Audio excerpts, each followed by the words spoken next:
Good morning. We're about to go ahead and get started with the next portion of our conference. My name is Kyle Hartsfield, and I'm the project specialist / outreach coordinator for Miss Argo at UAPB, and I will be your MC for this part of the conference.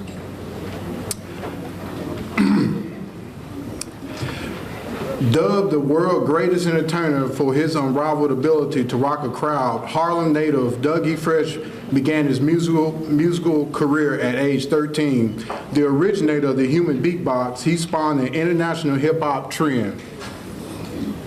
Best known for his two-sided multi-platinum hits, The Show and Lottie Dottie, his groundbreaking successes and firsts, like being the first rapper to play in Africa and the Caribbean, which heralded the global popularity of hip-hop. With the same ease as he takes the mic, Doug E. takes on social responsibility. A tireless hip-hop advocate, he has fought against racism, drugs, illiteracy, police brutality, and homelessness in communities around the world. A vocal proponent of artists' rights, he's a hands-on board member of the Artist Empowerment Coalition. Keeping up with the rap master is truly a challenge. A typical month sees him in the studio putting down tracks for his upcoming albums, one domestic, one international, working on a book on hip-hop and on animation of his new children's books, Think Again and Scholastics. He's also hosting events and rocking the house at concerts around the world, all while finding time to support his favorite causes. Now, please join me in welcoming hip-hop pioneer Doug E. Fresh.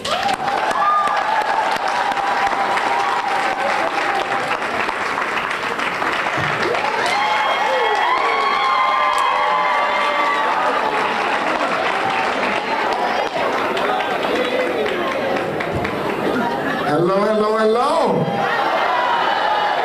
What's good?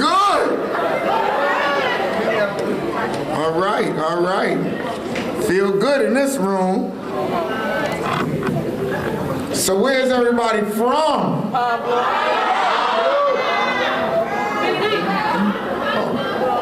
I hear somebody back there. So I just want to first say thank you for having me here.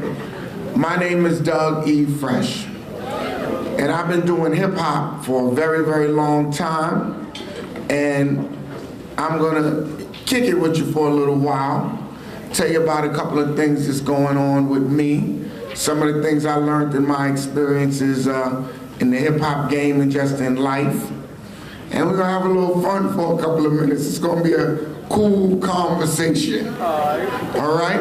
So we're gonna start it like that. First of all, how was the breakfast, everybody? Did you have breakfast? Did you have breakfast? You didn't have breakfast? Oh, well, you ain't gonna wanna hear me too long, then. You like, I was hoping that y'all had breakfast, cause you know, breakfast is very important. It kind of cools you out. You know, you're sitting there and your stomach is growling, you can hear it. You know what I'm talking about? So what grades are in here? What grades are in here?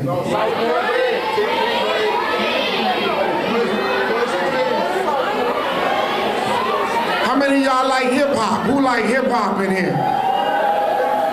Oh, this gonna be the time of our lives, huh? Okay, so first of all, before I start, I want to thank the Creator for the blessing of giving me the ability to do what I do.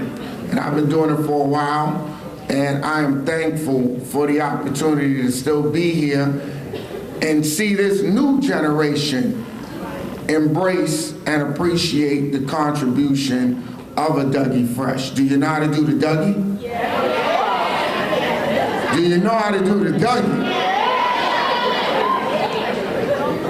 I got to see this for myself. No, so what it is, though, is that I want to thank, first of all, the Minority Initiative Subrecipient Grant Office for having me here. And that's for real. I want to thank them. We give them a round of applause. It's a little love. And there's some people who played a major part in me being here. And today what I want to do is I want to talk about a few things that have happened in my life that I think are very important. You know, first of all, I brought my father with me also, too. My father travels with me. You can stand up there so they can see you. So they can see you. So as you see, it's a family affair. How many of y'all are here with family? Anybody here with family? How many of y'all look at each other like family? Okay, that's important right there. So what I want to tell you is, I've been doing hip hop for a very long time. Y'all are the new school, and we got the true school. Am I right? So, one of the things that's very important about hip hop when I was growing up is that there's 5 elements of hip hop. So I'm gonna teach y'all a couple of little pieces about hip hop that you'll never forget, and wherever you walk in your life, you'll know these elements. There are 5 elements that make up hip hop music, hip hop culture. One is the DJ. The DJ at the party, the DJ outside, the DJ that does his thing. You know, a party could be real whack if you got a whack DJ. It's nothing worse than a whack DJ. So DJ is number 1. Number 2 is you gotta have an MC. The MC is known as the rapper. But back in the days, he was the MC, which is the master of ceremony. That is the base of what the MC comes from. Now when you listen to guys make records, there's a lot of rappers, but there's very little MCs. MCs has a different skill. So, but this is the beginning of hip hop. Then you have the graffiti artists. How many of y'all know how to draw? You know how to draw, you know how to write really well. Well, that's where the graffiti artists come from, and he was tagging on walls in New York City. Anybody ever been to New York City in here? Yeah, well, see, New York is, you know, that's where a lot of this started. So you got the graffiti artist. Then you got the dancer. The dancer, you know, when you look at, you know, when Michael Jackson did the moonwalk, you know, that came out of hip hop. That was electric boogie. That was one of the bases. Break dancing was another form of expressing yourself. And the 5th element is the beatbox. And I created the 5th element. So that's how I go. And it's kind of nice to say, I sometimes feel surprised to say I created the 5th element. But I created it, and when I did, it was kind of like by accident.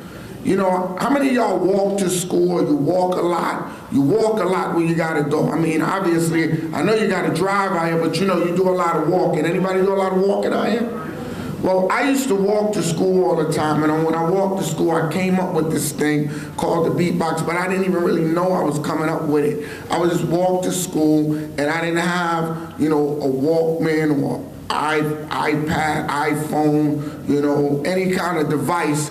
So anytime in New York, there would be speakers at the record shop sitting outside. How many of y'all remember when the record shop used to have the speaker outside playing the hot new record, and you walking by and then you singing the song after it's over? So what I did is I would walk by, sing the song, and remember all of the instruments in the song.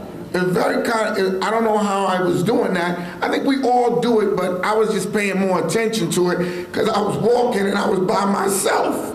So there was nothing else better to do. So I was walking, and then I would remember the beat. And after I remember the beat, I can remember the bass line, and the bass line, I can remember like a horn or a string, and then the words. So I would do it every day, and each day I would walk back and forth. I would try to put more and more elements into the beat, until one day I went over my friend's house, because I got a crew called the Get Fresh Crew. The Get Fresh Crew. These are my guys I've been working with.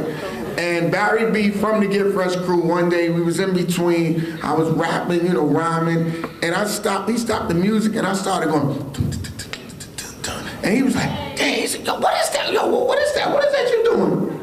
I said, man, I don't know. I just be doing this when I'm walking home. He said, do that again? And I started doing it. He said, yo, that's crazy, man. Yo, you know what you should do? You should call that the beatbox. I said, what? He said, yeah, man. He said, yo, and do it outside. Because we used to have a lot of big block parties outside. So he said, yo, do it outside. I said, yo, okay. I said, I don't know if I want to do that, man. People are going to laugh at me, you know what I'm saying? I don't want that. He said, yo, I'm telling you, do that outside and watch what happened. I said, all right. So I went outside. It was a big jam. And he said, do it now, do it now. I said, I'm not doing it. He said, I'm telling you. I said, all right, y'all, check this out. I'm going to do this thing called the beatbox. Watch. And I started hitting it. This is the first beat.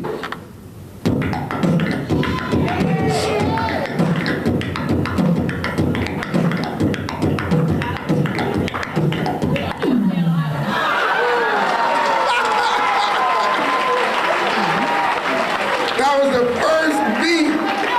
The first beat. Everybody said, ah! I looked at Barry, I said, yo, I think we got something here. I think we found our niche.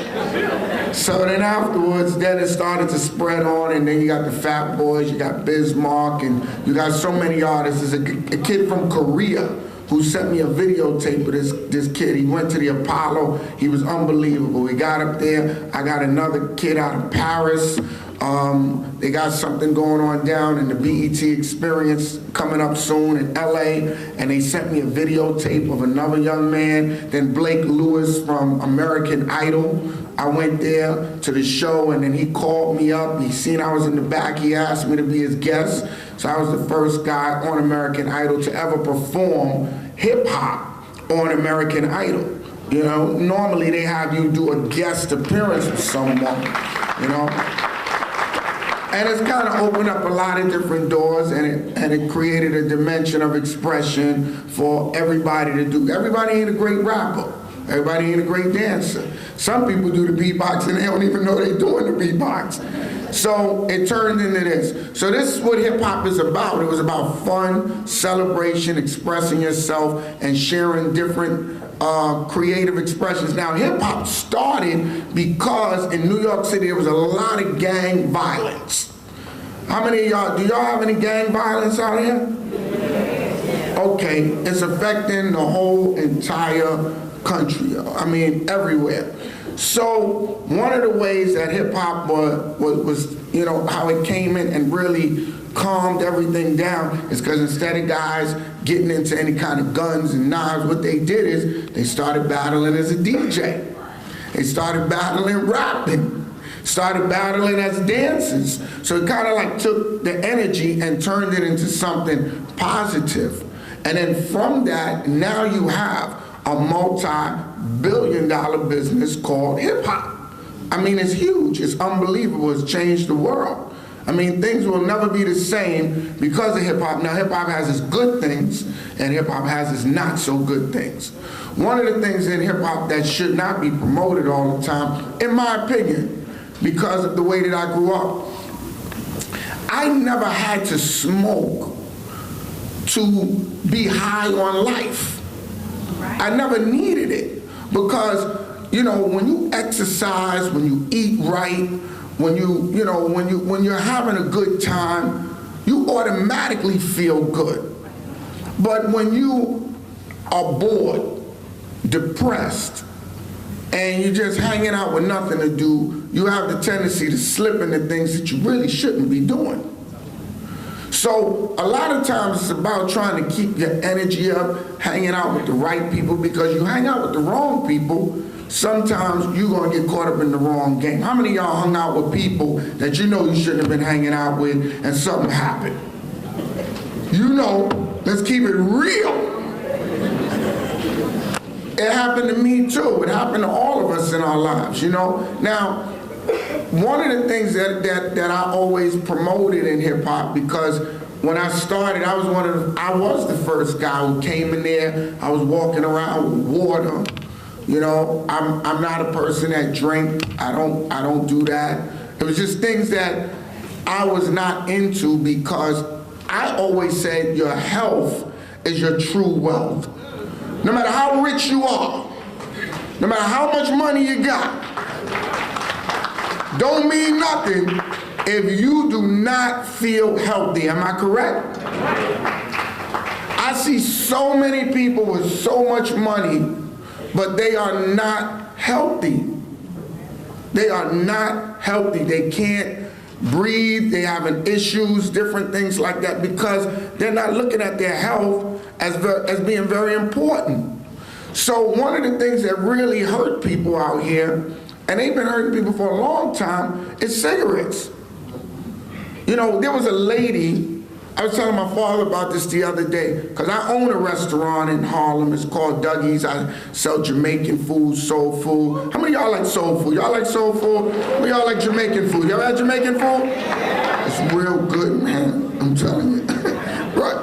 So there's a lady who owned a Jamaican restaurant, and her mother was in top shape, you know, working in the restaurant, making cakes, stuff like that. And then one day, I went to the restaurant, and she told me her mother was sick. And I was like, wow, what happened? So I don't know, she was having some kind of lung issue. And then her mother came, she came out the hospital. Her mother came and sat to me. She said, Dougie, she's a Jamaican lady. She said, Dougie, you know, I don't know what's going on. I'm having problems with my breathing, stuff like that. And I said, why? She said, well, they diagnosed me with having some form of lung cancer. I said, why? She said, I never smoked in my life. I never had one cigarette. She said, but the problem was I was working at a bar. And when I was working at the bar, the people were smoking all the time and drinking, smoking and drinking. So she caught lung cancer from secondhand smoke. The lady before this, I'm talking about, when she stood up there with her daughter, next to her daughter, she looked younger than her daughter. She was working out, walking around, everything, and then out of nowhere, boom, it hit her. And a lot of times we don't realize how bad secondhand smoke is and how bad smoking is, because you know, when you're young or when you got a habit, it's hard to break that habit. Some people smoke and they can't stop, because smoking is a habit that when you smoke, usually, because this is how my grandmother passed away. My grandmother passed away from this. You smoke and you drink coffee. You do two things, like the cigarette is always connected to something else that you're doing.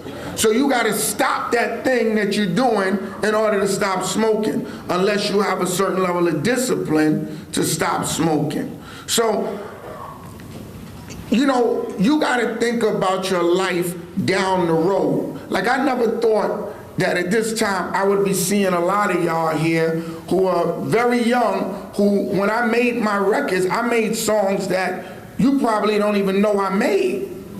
You know, you couldn't. You weren't here. Let me give you an example. How many of y'all know Biggie Smalls? Okay. You ever heard this song? Biggie, Biggie, Biggie, can't you see? That's my song. You better know that. How many of y'all know Snoop? You know Snoop, right? Okay. You ever heard his verse? He said, la-di-da-di. That's my song. I could keep going on and on with this, from Eminem to 6 Minutes Eminem and you're on, to all these little songs that rappers are making, from Tupac to everybody that's making records now, to Miley Cyrus, so many people, because a lot of my songs are at the root of hip hop. You see what I mean? Before Kelley Swag made their song, when they made the song, they came to my house in New York and said, man, I just wanted to meet you because, you know, we've been hearing about this dance. And before they made the song, there was another kid named Little Will out of Dallas that made a song called My Dougie. So Kelley Swag went to Dallas, seen it, and then came back and said, teach me how to Dougie. And this thing is so crazy that I was just in the White House with Michelle Obama, and she asked me, am I doing the Dougie right, Dougie? I said, you doing it good. I've never seen it done better. You think I'm lying? I'm telling you the truth. I can tell you so many stories over this. It's just like even Dr. Oz. I had to teach Dr. Oz how to do the Dougie. He said, yo, Michelle Obama came on my show and she started doing it and I couldn't do it, Dougie. I couldn't. I said, yo, I'm gonna set you up and I'm gonna make it right for you. I'm gonna make you right. I'm gonna get you right. I said, get me right, Dougie. So now Dr. Oz and me, we made a song and he's rapping. I taught him how to rap too. So he's rapping with another doctor friend of mine, and this is what hip hop's supposed to do. All right. It's supposed to educate, it's supposed to teach, it's supposed to inspire, and it's supposed to let you have fun and remember how to have fun. Because sometimes when you get a little older, and I'm gonna keep it real with y'all, sometimes when people get older, they become grouchy and they don't know how to have fun no more. And I don't know where that came from. I'm never gonna be like that. But they might have said that at the time that I'm, you know what I'm saying? So I gotta watch out for that. But the whole thing is that life is about enjoying yourself, it's about feeling good, and it's about being healthy. You can't do nothing if you're not healthy. I'm telling you the truth. I have friends who smoke cigarettes. If I say, yo, run from this wall to this wall, by the time they get to this stage, they'll be like this, because it's blocking your airwaves. And then the problem is that even when you want to smoke, you making it bad for me, because you blowing it out at me. And now I gotta breathe this. So you messing it up for everybody. Smoking is kind of selfish in a certain way. That's why now even in the airport, they got these booths that people go in and they can do it on their own. Because it was affecting so many people for so long and nobody said nothing. So my young brothers and sisters, my older brothers and sisters, all I'm trying to do is share a little bit with you on the things that I feel helped me stay around a long time, and I hope that I'm able to be around here a little longer. For some reason, I caught this message at a very young age. My father here has a story that I'm gonna have him share with y'all that I think is a very good story. When I was 2 years old. Now this me coming here is just an honor. I love Little Rock. I don't know if y'all know that, but I love Little Rock. Ain't nothing little about Little Rock. All right? I was rocking over here with the Whispers, and I mean, I'm at this club, a Jamaican friend of mine, he had a club here, I got on down there, they had the band, like, y'all get it popping out here. And I personally felt happy that I was able to come here. It took a lot for me to get in here though. I was in the airport all day yesterday because the planes were delayed because of weather. So I was in the airport for probably like close to maybe 10 hours. 10 hours. But I love y'all so much, I kept holding it down for the 10 hours. Now, I'm gonna tie this up so I don't take up all your time, but I want my father to tell y'all this quick story about what happened. You want to come up and tell them this? This is really, so this ties in together just to show you how things work. This is how life is. It's my father, Mr. Bay. Mr. Bay. Good evening, it's my pleasure to be here. The little story that I have is something that Doug just told you about himself.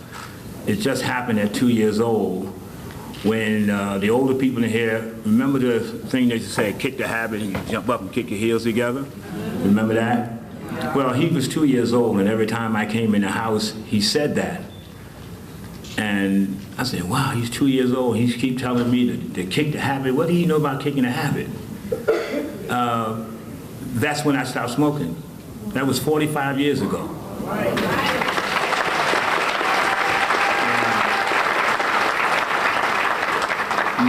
My mother was a smoker, where I think I learned how to smoke from. And Doug's mother stopped smoking during the same time that I stopped. So he didn't come up into a smoky environment. My sister also died 2 years ago. Didn't smoke, secondhand smoke. I don't think we really know what secondhand smoke is. Secondhand smoke is your breath, which may not smell too good, my breath that may not smell too good, and then whatever's in the cigarettes. So when you mix 3 chemicals together, what do you get? We don't know. Is it cancer? My second wife died of cancer 6 years ago.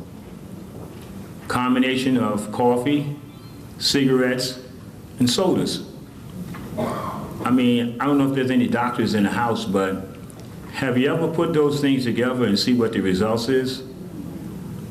I have 3 other stories. Houdini, Jalil, I got him to stop smoking, but I can't really say he doesn't smoke because I don't see him that much. But when I see him, he doesn't smoke. But my son just told me that every once in a while he puffs when I'm not around. But there's another guy named Grandmaster Ant who told me he's going to keep smoking. I said, you're not going to keep smoking because I'm going to be on you every time I see you. Right. So he has now 6 years into no smoking. Right. There's another brother named Trey D, a Trey of Collective Flow, another one of my sons, and he has stopped smoking for 8 years. I think that if we put the information out there, if we get some of the doctors in the house to do some of the research on what bad breath is or what breath is, because everybody's breath, it can't be good because you're getting it out. Aren't you taking out the bad breath? So when it comes out, it's not good. So if my breath come out along with smoke and your breath and you're in the same room, something got to happen. If we cut off the oxygen in this room, what's going to happen to everybody in here? You're going to die. So for young folks, and I found out that cigarettes do nothing for you. It doesn't do anything for you. You think it does. You know why? Because your self-esteem is so low, you need some help. And it really doesn't help you. So take the good advice and get a decent education, leave the smoking and the coffee and the sugar. I also now don't eat sugar. I'm 73 years old and I don't get sick.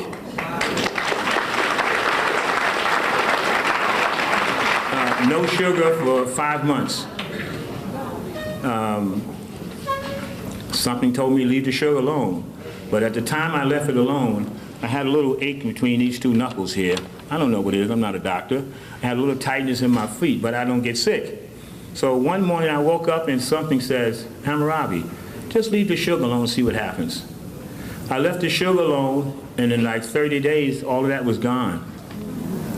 And I told my brother, who was a year younger than me, he had the same thing. Because, you know, when you get to be 73 years, you start to accumulate. So if you put enough weight on a wagon, you're going to break the wagon down. So trying to look at your lives and look at your children and set up some good examples. Thank you.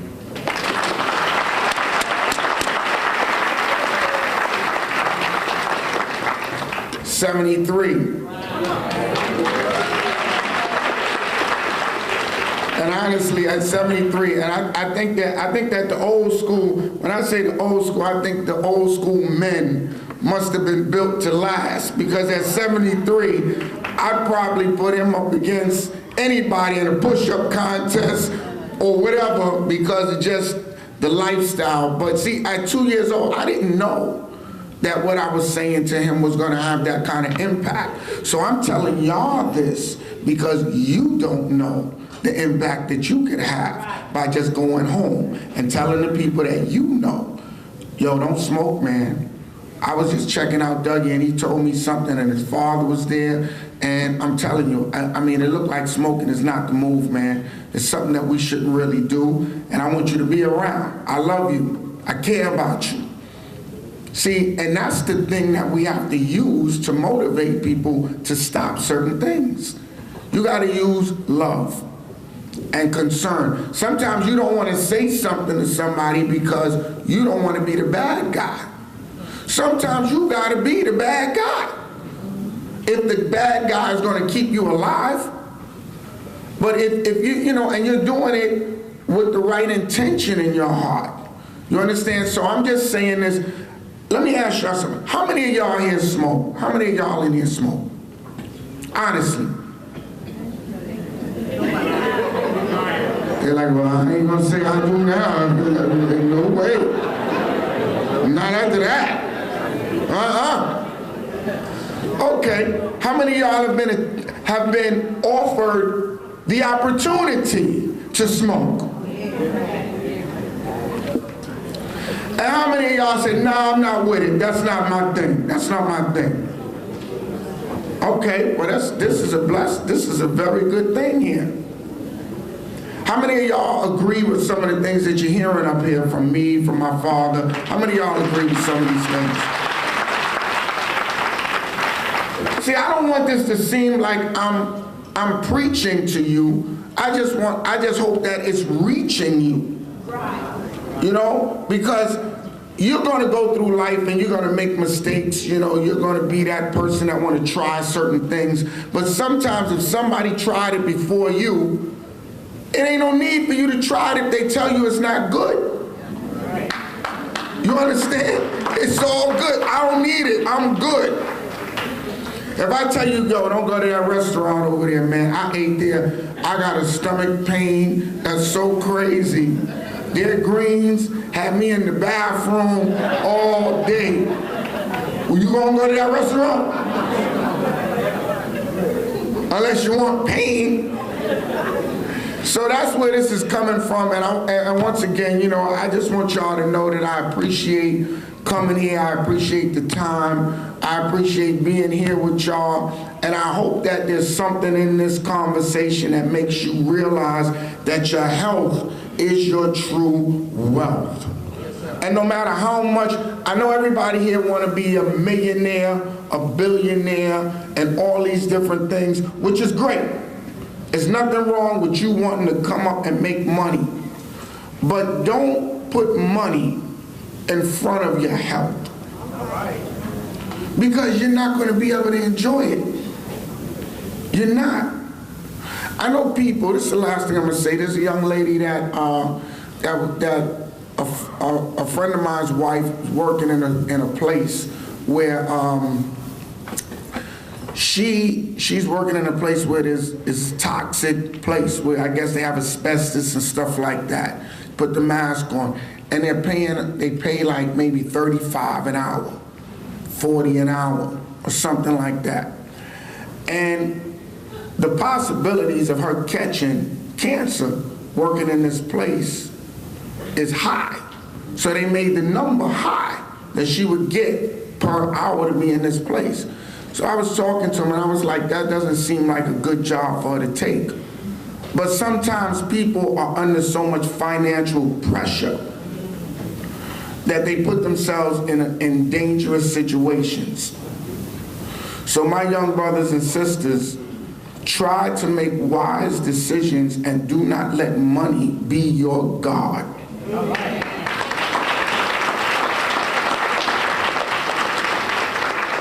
Believe me, all of the things that you want, you have the power to get, but you do not have to do certain things that you think you have to do to get them.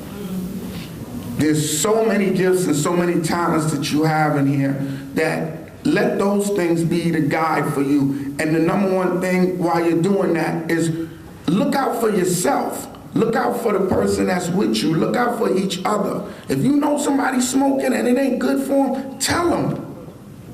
Tell them. And if they are smoking and they're around you and you know about secondhand smoke, you either move yourself or you tell them, yo, you got to get out of here with that. Because they are affecting your life. So the last thing I'm going to do before I go is tell you this quick little rap. Now I gotta say something. Check it out. Let me see. Say, If it wasn't for hip hop, I don't know where I'd be. I thank God for the struggle, but drama's the best story. And glory, you'll receive the best glory. The negative vibes can't do nothing for me. I live for the love of my sons, teach them how to walk righteous, stay away from drugs and guns, show them the man in me, strive to be as wise as me. I pray I'm alive to see my seeds grow up and rise to be the best they could be, prominently, dominantly. The images of me in the form of 4 kings, let them fulfill their dreams and avoid all schemes for materialistic things. Teach them how to embrace queens and put God above all things. You know why? Because life ain't always what it seems. Keep your head up and never sell your soul for cream. Thank you. I appreciate you. And I hope that something came out of this for you. May the Creator continue to bless y'all. And thank you for having me here. Take care, y'all.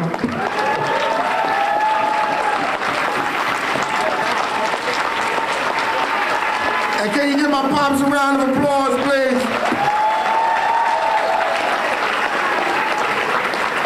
And let this be a message that the son and the fathers do roll together. See y'all later. Thank you again to Dougie Fresh. Bigger round of applause, please, as he exits.